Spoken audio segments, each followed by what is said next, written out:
Gimana nih kabarnya semuanya? Akhirnya kita kembali lagi nih di podcast Akuntansi episode yang ketiga. Sebelumnya aku mau tanya ke kalian-kalian dulu. Kalian ngerasa nggak sih kalau selama pandemi ini kita sebagai mahasiswa sering banget mengalami kesulitan? Entah itu ketika kuliah, tiba-tiba kita ngantuk, nggak semangat ikut kelas karena nggak suka sama dosennya, atau nggak suka sama mata kuliahnya karena dosennya galak, atau karena nggak disemangatin sama Ayang. Berbagai macam alasan sering kali berdatangan dari kita sebagai mahasiswa. Ketika belajar, baru buka buku, dapat setengah halaman, udah pengen scroll TikTok atau Twitter lagi. Dan karena pandemi ini juga, mau ikut organisasi itu jadi kerasa sulit banget gitu. Mau rapat, mau diskusi, semuanya serba online. Masih harus dilakuin secara daring. Pas mendesak, baru bisa ketemuan pun nggak bisa full team. Biasanya sih karena dibatasi ya, masih PPKM gitu. Maka dari itu, pada episode kali ini kita bakal ngebahas tentang menjaga motivasi belajar dan tetap produktif di kala pandemi. Tapi sebelum itu, aku mau kenalan dulu nih. Kenalin ya, namaku Adelia Dia Rahmawati. Aku merupakan mahasiswa akuntansi Universitas Internasional Semen Indonesia. Dan kali ini aku yang bakal memandu jalannya podcast akuntansi episode 3 ini. Tapi aku nggak sendirian kok. Di sini sudah hadir salah satu mahasiswa juga yang tentunya bakal jadi partner aku. Kita bakal sharing-sharing tentang menjaga motivasi belajar dan cara untuk bisa tetap produktif bersama Kak Sultan Maesa. Halo Kak Sultan Maesa. Halo, selamat pagi, siang, sore, dan malam. Siapapun pendengar podcast, dimanapun kalian berada, selamat malam, selamat pagi, dan selamat sore. Waduh, waduh, waduh, waduh. Kak Sultan ini kabarnya baik ya. Alhamdulillah, baik. Di rumah tetap stay safe ya, karena kasusnya Omikron kan lagi ningkat-ningkatnya nih. Bener banget nih, Kak. Sebelum masuk ke tahap selanjutnya nih, mungkin bisa jelasin background dari Kakak dulu supaya para audiens ini bisa lebih kenal sama Kak Sultan Maesa. Waktu dan tempat, Adel persilahkan, Kak. Oke, makasih Adele. Oke, perkenalkan, aku Sultan Maesa dari Akuntansi Universitas Brawijaya. Saat ini aku sedang menempuh kuliah di semester 4. Nah, mungkin eh, dari teman-teman yang pernah mengenal aku, itu katanya sih Sultan ini lebih anak ke yang ceria gitu sih. Tapi itu katanya saja sih. Tapi aku nggak tahu gimana maksudnya gitu. Tapi kalau dilihat-lihat nih dari suaranya aja para audiens sudah tahu kok, Kak. Kalau Kak Sultan ini kayaknya tipikal orang yang humoris gitu ya, yang ekstrovert gitu, yang aksi kalau diajak ketemuan. Bisa aja kamu Adel. Untuk selanjutnya nih, Kak. Karena Kak Sultan ini orangnya humoris, ekstrovert, pastinya ini gampang banget sosialisasi ya Kak ya. Tentunya punya banget banyak kegiatan yang sedang dijalani sebagai mahasiswa semester 4. Biasanya berupa proyek atau organisasi yang lagi asik-asiknya digandrungi sama kakak ini. Bisa nggak sih Kak dijelasin sekarang lagi ikut organisasi atau proyek apa aja? Oke, makasih Adel. Jadi untuk sekarang aku ikut kurang lebih 4 organisasi, di mana salah satunya itu adalah Himpunan Mahasiswa Departemen Akuntansi di Fakultas Ekonomi dan Bisnis Universitas Brawijaya. Kemudian aku juga ngikutin Brawijaya Accounting Society sebagai delegasi lomba, kemudian sebagai leader di Economics Q&A, dan juga sebagai relawan pajak yang baru-baru ini baru terlaksana kegiatannya. Nah, sebetulnya kegiatan-kegiatan ini tuh lebih karena tidak kesengajaan atas apa yang aku ikuti gitu sih. Nah, untuk kegiatan-kegiatan tersebut itu pasti ada kayak proses-prosesnya yang harus dilalui gitu. Nah, sekedar sharing info, mungkin bagi teman-teman yang mahasiswa akuntansi itu bisa nih ikut relawan pajak. Siapa tahu dari relawan pajak itu teman-teman juga dapat pengalaman lebih banyak karena di situ teman-teman bakal terjun langsung menangani wajib pajak untuk melaporkan SPT tahunannya. Kurang lebih seperti itu. Wow, banyak banget ya Kak. Aku nggak nyangka loh Kak, kalau Kakak ikut organisasi sebanyak itu. Apalagi yang relawan pajak ini kayaknya para audiens harus ikut juga deh. Karena pengalamannya banyak banget ya Kak ya. Kalau udah terjun ke lapangan besok, tentunya lulusan akuntan ini pasti berguna banget kalau mau ambil akuntan pajak ya Kak. Iya, bener banget. Jadi di relawan pajak itu teman-teman pastikan apa ya, ada tag center masing-masing itu pasti membuka rekrutmen untuk relawan pajak dan teman-teman di sana sebelum untuk menjadi relawan pajak itu teman-teman bakal dilatih dulu untuk mengisi SPT gitu sih. Oh, berarti bakal ada pembimbingnya ya Kak ya dari relawan pajak sendiri. Iya, bener banget. Jadi kita dibimbing dulu dari eh, ini ya dari secara terpusatnya, baru nanti ketika di lapangan kita juga bakal dibimbing sama kakak-kakak yang dari stan gitu. Asyik banget sih Kak, kalau menurut aku. Em, Selanjutnya aku mau nanya lagi sih, sebagai mahasiswa nih Kak, seberapa besar peranan dari manajemen waktu dalam menjalani kegiatan sehari-hari menurut Kak Sultan? Berapa besar persentasenya gitu keberhasilan Kak Sultan dalam melakukan manajemen waktu? Karena kan kalau dilihat-lihat nih, organisasi Kakak banyak banget. Jadi relawan juga.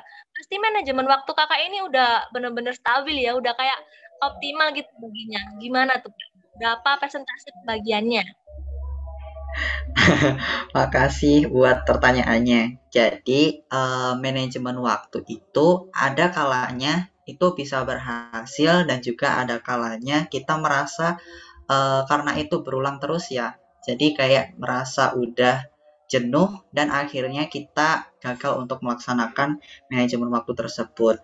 Tapi sejauh ini untuk manajemen waktu itu memang benar-benar berpengaruh banget buat melakukan kegiatan-kegiatan entah ngerjain tugas kuliah, entah bagi ini ikut perkuliahan ataupun organisasi itu tentunya bakalan membantu banget. Nah, untuk berapa persentasenya sih?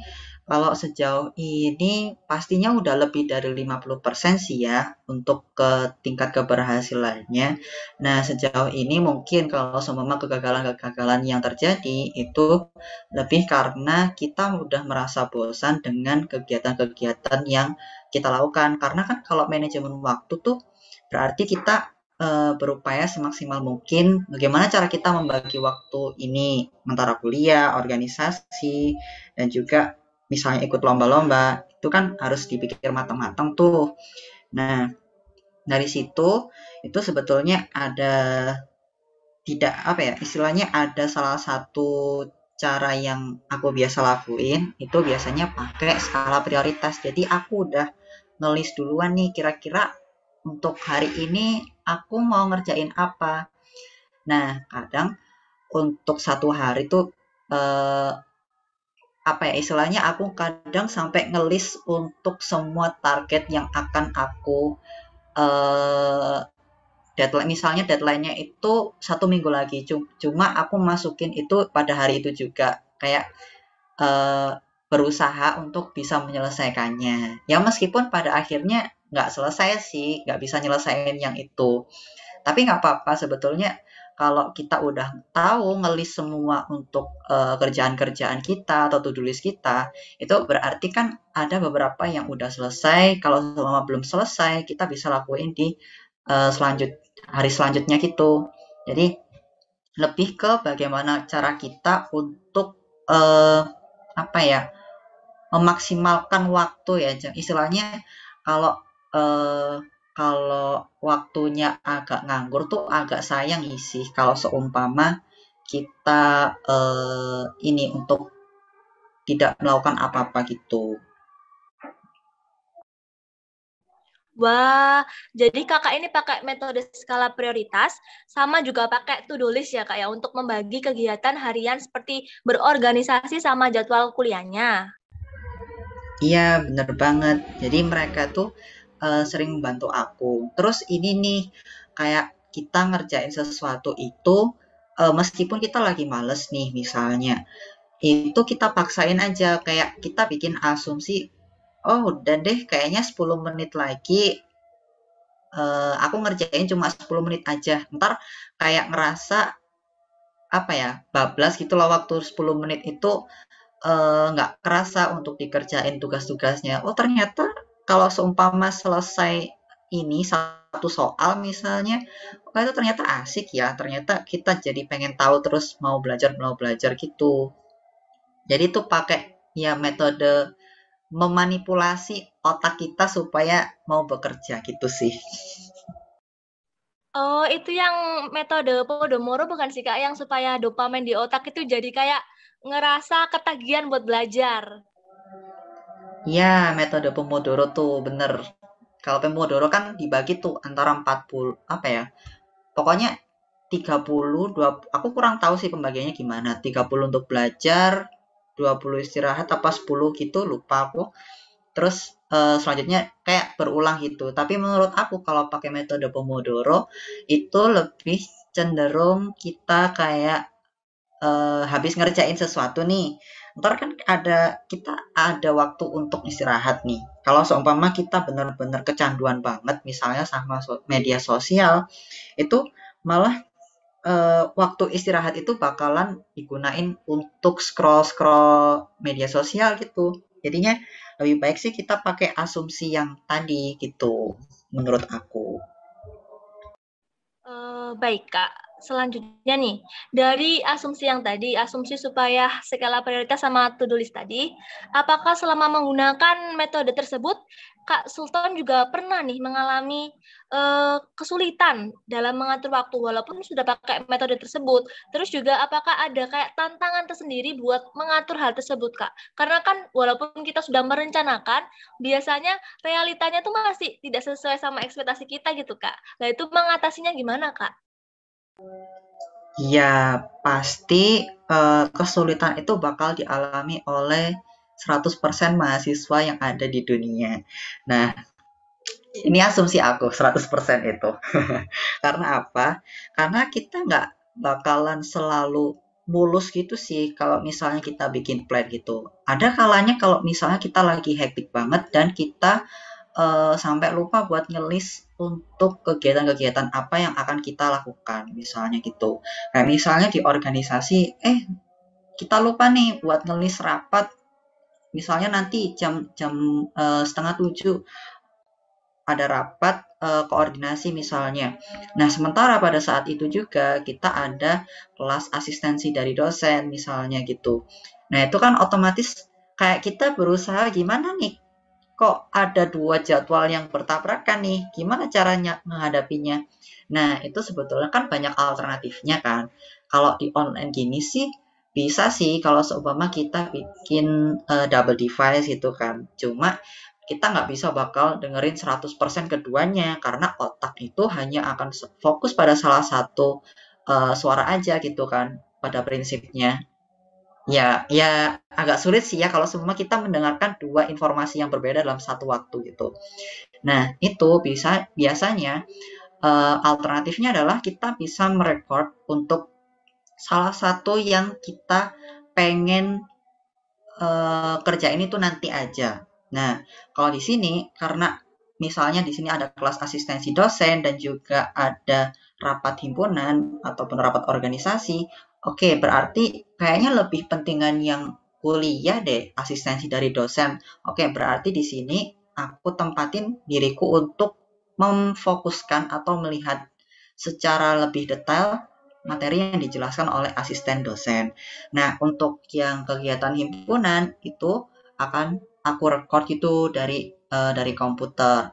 Nah, kalau misalnya nih kita terkendala untuk misalnya kita nggak punya laptop dua gitu misalnya. Nah, itu gimana caranya? Ya berarti yang laptop satunya buat nge-record, ya nge-record untuk Zoom yang himpunan, yang satu kelas asistensi dosen itu kita bisa pakai yang HP itu.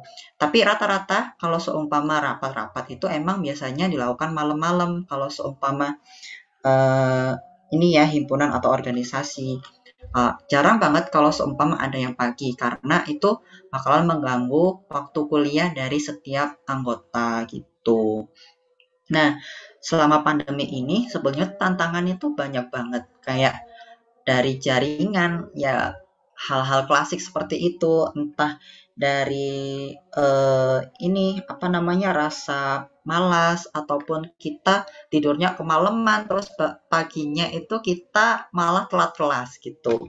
Nah itu kayak tantangan-tantangan banget sih. Terus kayak double device, entah ini permintaan dosen yang ini itu.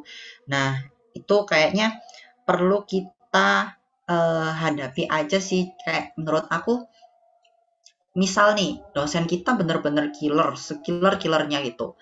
Ya dan juga ada kegiatan lain nih satunya. Ya berarti mau nggak mau kita double device pada saat itu. Nah, dengan kita caranya adalah fokus pada yang lebih istilahnya lebih penting gitu sih. Nah, kayak dosen yang killer tadi. Nah, pernah dalam satu kasus aku itu kemarin di salah satu mata kuliah. Nah, itu dosennya benar-benar killer banget dan tugasnya itu benar-benar numpuk gitu. Kalau saran aku, misalnya dapat dosen seperti itu, teman-teman itu jangan kayak apa ya berpesimis sejak awal gitu sih. Kalau menurut aku, teman-teman itu harusnya lebih dihadapin aja kayak going with the flow gitu sih. Jadi kita ngalir aja gitu. Nah, terus kita tanemin kalau misalnya dosennya nih misalnya bilang kayak gini, di kelas saya ini eh, high risk, high return nih. Dan juga kalau seumpama low risk juga low return. Artinya kalau seumpama kalian di kelas saya bisa dapat A ya dapat A, kalau seumpama dapat E ya dapat E gitu. Berarti kita di sini jangan asumsikan otak kita untuk udahlah kita ngerjain seadanya aja. Nah, itu mindset yang salah. Jadi, ketika kita melakukan sesuatu itu lakukan sesuai dengan apa yang kita inginkan gitu. Apa yang kita apa ya istilahnya taruh effort yang paling besar kalian ke dalam setiap kegiatan yang kalian lakukan gitu sih menurut aku. Jadi kalau seumpama ada permasalahan gitu, kalian jangan panik duluan. Kalian harus mikir kira-kira gimana ya penyelesaiannya. Karena sebetulnya kita kalau seumpama ngelihat di usia kita sekarang, itu kan usianya udah dewasa nih. Berarti problem solvingnya kita itu harusnya udah makin meningkat. Berarti kita cari cara kira-kira gimana cara untuk menyelesaikannya. Bukan cara untuk menghindari dari suatu kegiatan tersebut. Gitu, Adele.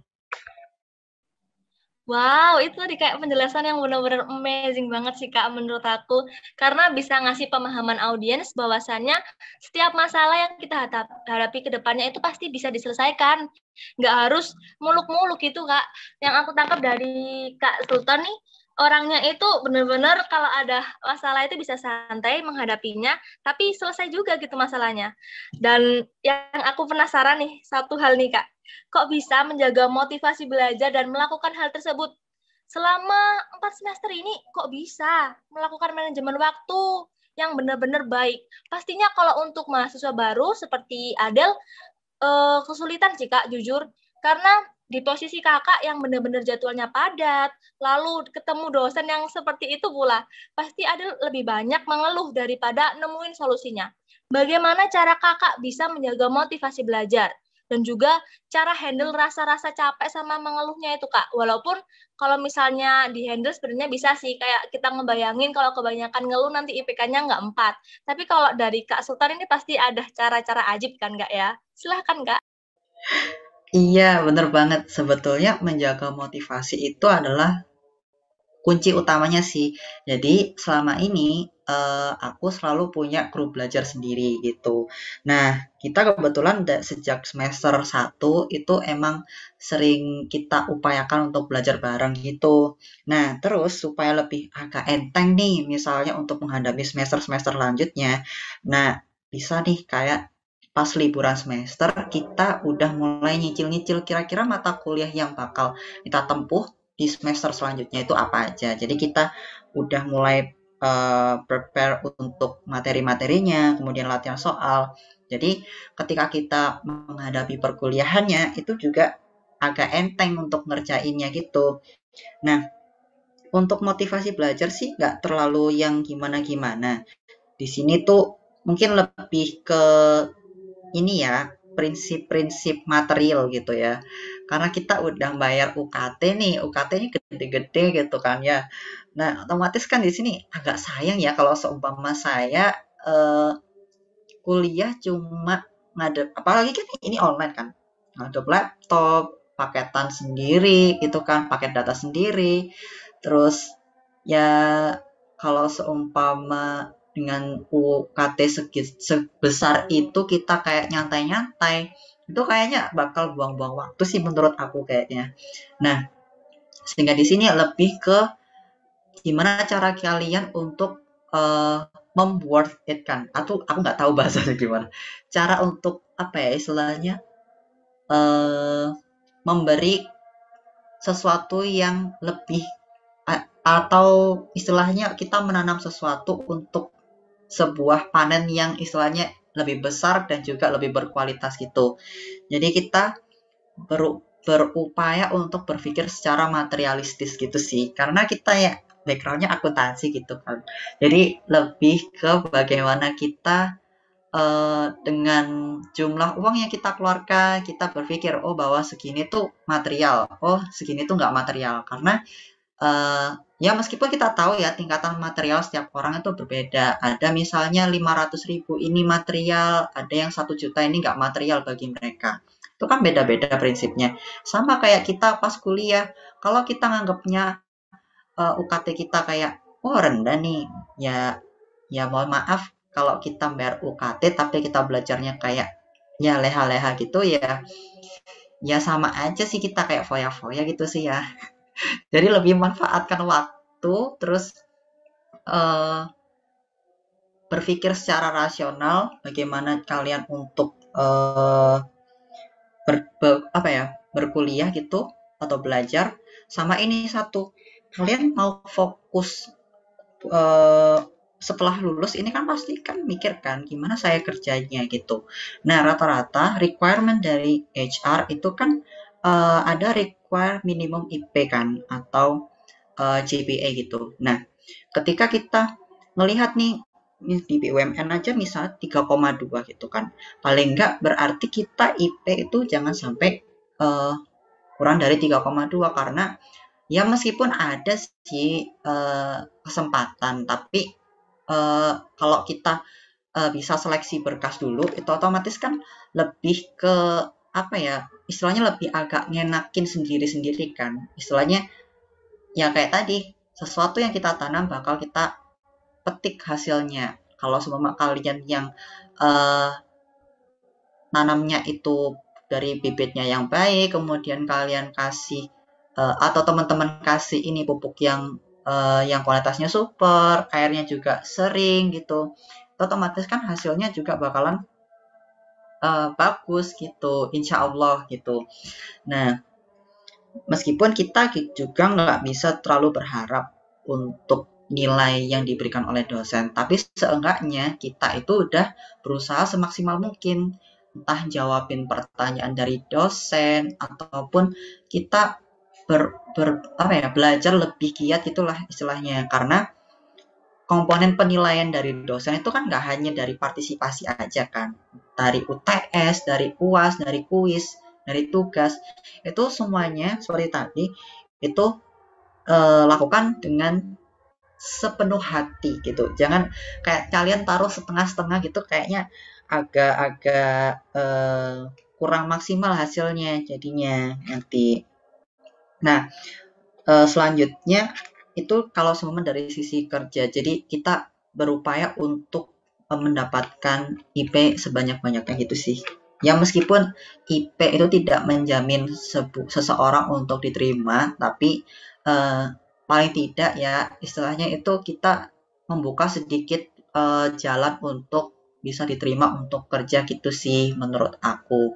Nah, selanjutnya menurut aku juga untuk motivasi belajar ini sih ya, kalau seumpama kalian pengen fokus untuk ngejar IP misalnya gitu, eh, meskipun IP bukan segala-galanya, bukan berarti ya, tapi juga bukan berarti IP itu kayak diremehkan gitu, enggak.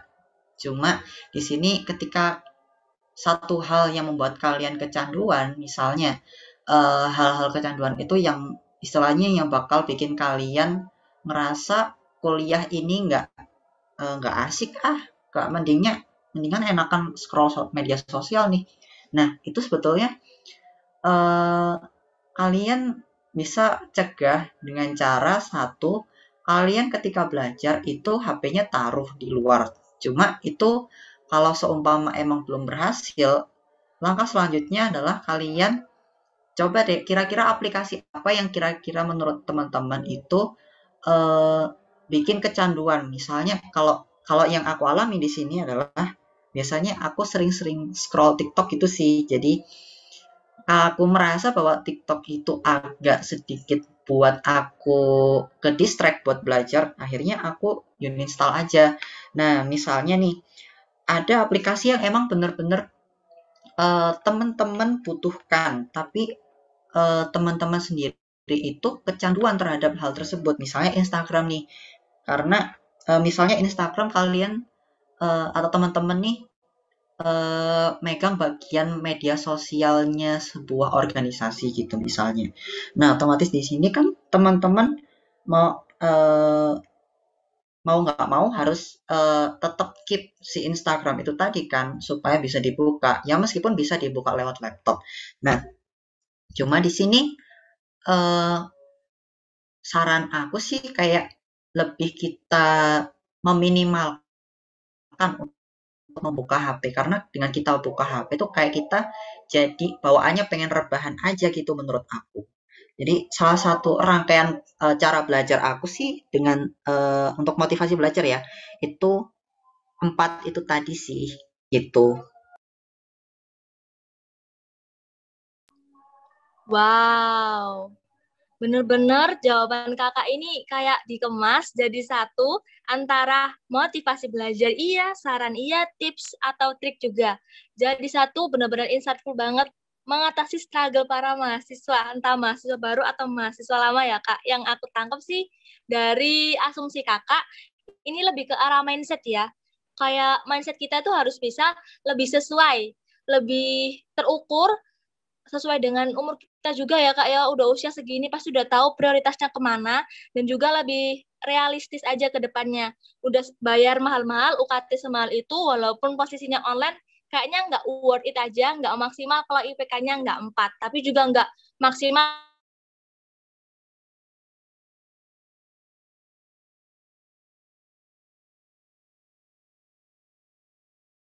kakak, nggak harus sama seperti prioritas atau keinginan orang-orang lain, tapi kakak punya pendirian yang emang kakak pegang teguh.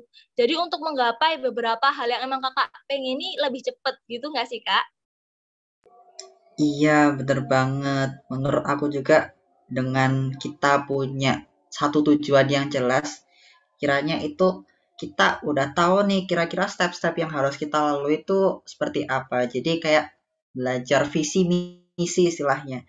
Visi kita misalnya pengen jadi ini eh auditor nih misalnya di KAP Big Four gitu, misalnya gitu. Nah, berarti kan ada step-step yang harus kita laluin. Entah kita pertama nih kita harus kuliah tepat waktu, berarti kita terus ini harus mahamin buat eh, siklus-siklusnya audit gimana, terus untuk mata kuliah akuntansi keuangannya gimana, terkait perkembangan PSHK-nya gimana. Nah, itu benar-benar di prepare terus ya mulai sejak dini kayak belajar bahasa Inggris dan lain sebagainya, itu kayaknya lebih eh, ke visi misinya setiap orang itu pasti kan beda-beda gitu kan. Nah, kita itu benar-benar harus punya visi dan misi yang jelas gitu sih. Baik, Kak. Last but not least, aku pengen Kakak kasih 5 kata yang relevan banget, cocok banget buat anak muda sekarang yang lagi pengen ningkatin motivasi belajar tapi masih bingung. Cukup 5 kata ya, Kak ya. Apa ya?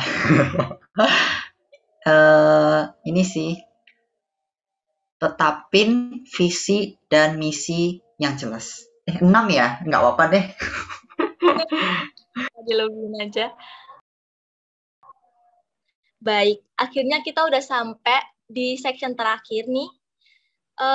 Adel di sini selaku pembawa acara mengucapkan terima kasih kepada Kak Sultan selaku narasumber yang udah berbagi, sharing-sharing mengenai informasi dan juga pengalaman kakak selama menjadi mahasiswa di 4 semester ini. Tentunya motivasi kakak, tata cara kakak mengelola semangat yang membara untuk ikut berorganisasi dan juga rajin ketika kuliah.